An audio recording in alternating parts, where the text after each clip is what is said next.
నేను ట్రైలర్ చూసినప్పుడు ఏదైతే చెప్పానో ఇప్పుడు సినిమా చూసిన తర్వాత కూడా అదే చెప్తున్నా. అల్లరి నరేష్ గారు ఇన్ని సంవత్సరాలు ఇండస్ట్రీలో ఒక కమెడియన్ యాక్టర్గా వచ్చి చాలా తప్పు పని చేశారు. ఈ టైప్ ఆఫ్ రోల్స్ చేస్తుంటే అసలు ఇండస్ట్రీని వేరే రకంగా ఏలేవాళ్ళు అని చెప్పొచ్చు మనం. బచ్చలమల్లి మూవీ చాలా ఎమోషనల్గా, at the same time Allari Naresh గారిని ఎంత కొత్తగా చూపించిందంటే అతిశయోక్తి కాదు. మొన్నటి దాకా ఇప్పుడు ఇండస్ట్రీని బ్లాక్ బస్టర్గా దూసుకెళ్తున్న పుష్ప 2 ఎలానో, అప్పుడు పుష్ప 2, బట్ ఇప్పుడు అల్లరి నరేష్ బచ్చలమల్లి అని చెప్పొచ్చు మనం. అంత అతిశయోక్తితో నేను ఎందుకు పొగుడుతున్నా అని ఈ సినిమా చూసిన తర్వాత ఖచ్చితంగా మీకు కూడా అర్థమవుతుంది. సుబ్బమంగదేవి గారు ఏదైతే చెప్పారో, ఒక మనిషి ఆ మూర్ఖత్వంతో మొండిగా ముందుకెళ్తే ఎలా ఉంటుంది, ఆ ఎమోషన్స్, లవ్, ఇవన్నీ ఎలా చూపించవచ్చు. మధ్యలో ట్విస్టులు ఉన్నాయి.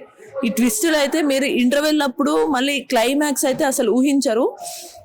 ఏదేదో జస్ట్ నార్మల్గా ఫ్యాక్షన్ మూవీ, ఎవరో దొరలు వచ్చారు వాళ్ళని వెళ్ళి హీరో కొట్టేస్తాడు అది అనుకుంటారు అందరు ఈ సినిమా ట్రైలర్లు అవి చూసినప్పుడు. బట్ కంప్లీట్గా ఆపోజిట్ ఉంది. మూవీ చూసిన తర్వాత నేను అసలు ఎక్స్పెక్ట్ చేయలేదు ఈ టైప్ ఆఫ్ ట్విస్టులు ఉంటాయి, ఈ టైప్ ఆఫ్ ఎమోషన్స్ వస్తాయని చెప్పేసి.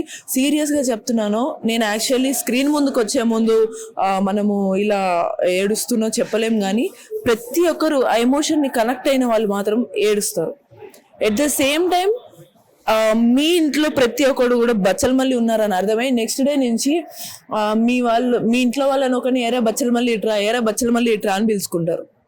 అలా మన ఇంట్లో ఉండే ప్రతి క్యారెక్టర్ని చాలా డీటెయిల్డ్గా ఎంత నీట్గా చూపించారంటే, ఇక ప్రతి ఒక్కరు అమృత అయ్యర్ కానీ, రావు రమేష్ కానీ, వీళ్ళందరూ యాక్టింగ్ అసలు పేర్లు పెట్టక్కర్లేదు, వాళ్ళు సీనియర్ యాక్టర్స్.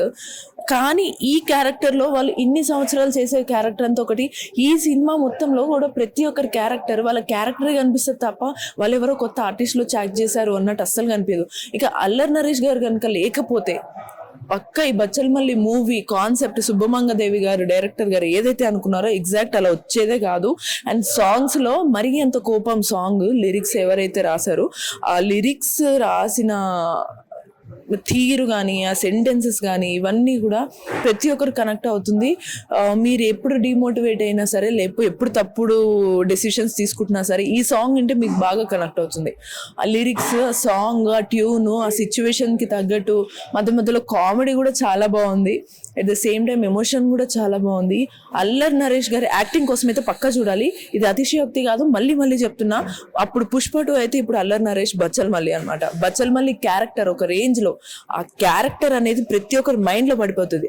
కరెక్ట్ గా అందరికి రీచ్ అవ్వాలే కానీ ఇది కూడా ఒక సెన్సేషన్ క్రియేట్ చేసే క్యారెక్టర్ అనమాట బచ్చలమల్లి. అది ఎలా ఉంది అని మీకు కూడా ఖచ్చితంగా అర్థం కావాలంటే మీరు మిస్ అవ్వకుండా ఈ సినిమాని, బచ్చలమల్లి సినిమాని మీరు థియేటర్లోనే చూడాలి.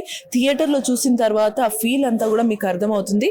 అంటిల్ దెన్ ఇవాళ ఈ మూవీ రివ్యూ అప్డేట్స్ మీకు ఎలా అనిపించినాయి అని చెప్పేసి మూవీ చూసి వచ్చిన తర్వాత కూడా మీరు మూవీ గురించి కమెంట్ చేయొచ్చు. మీ ఫ్రెండ్స్కి కానీ వీళ్ళ ఎవరికైనా కూడా వాళ్ళ క్యారెక్టర్స్ గురించి కూడా వాళ్ళు కనెక్ట్ చేసుకోవాలనుకున్న వాళ్ళకు కూడా మీరు ఈ వీడియో షేర్ చేయండి. ఆ రివ్యూ ఏంటో వాళ్ళకి అర్థమవుతుంది. Until then keep watching TFPC. నేను మీ భవ్య, సైనింగ్ ఆఫ్.